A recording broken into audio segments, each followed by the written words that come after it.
Tous, je vais vous montrer comment utiliser le logiciel Tanagra. Vous l'avez téléchargé, vous voyez ce petit palmier, là je double-clique dessus.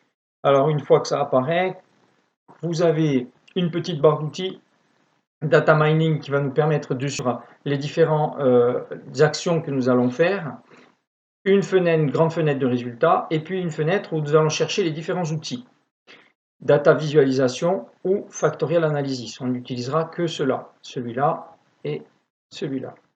Ok, on va tout de suite commencer par récupérer un fichier. On va récupérer notre fichier ici dans le format Excel, température ville de France. J'ouvre mon fichier. Ok.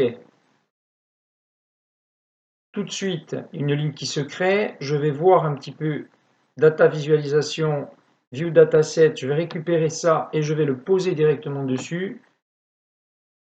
Voilà, est-ce que ça l'a pris? Voilà, je le pose dessus, double-clic et je vois mon fichier qui apparaît, mon tableau traditionnel.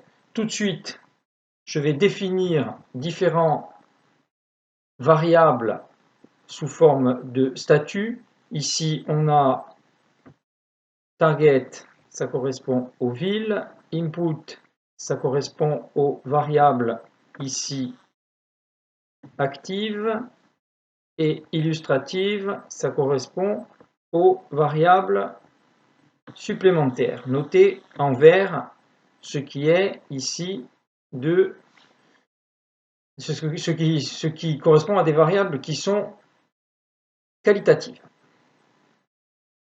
Je clique OK. Le statut est défini. Je double-clique et je vois ceci qui apparaît qui me résume en fait ce que je viens de faire comme action. Je vais tout de suite passer à l'analyse en composantes principales, Factorial Analysis. Je sélectionne ici Principal Component Analysis. Je vais le mettre sur Define, ici. Je clique droit, Parameters, 5 Components. Je sélectionne Analyse Correlation Matrix, Compute Cosinus carré et Sort Variables According Loadings. OK.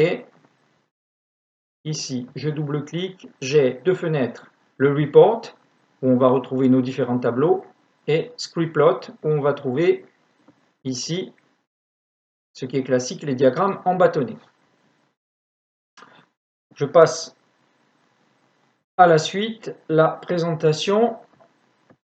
Ici, vous allez dans Data Visualisation, vous cliquez sur Scatterplot with Label, vous venez le plaquer ici, et vous double-cliquez, et vous avez la fenêtre qui apparaît. Regardez, axe 1, axe 2, attribute value, ça correspond aux villes. Vous pouvez très bien passer en localisation, et vous n'avez pas de centre de gravité, c'est juste une localisation, donc on va laisser les villes. Voici pour la première partie. On continue dans l'étape 2 juste après.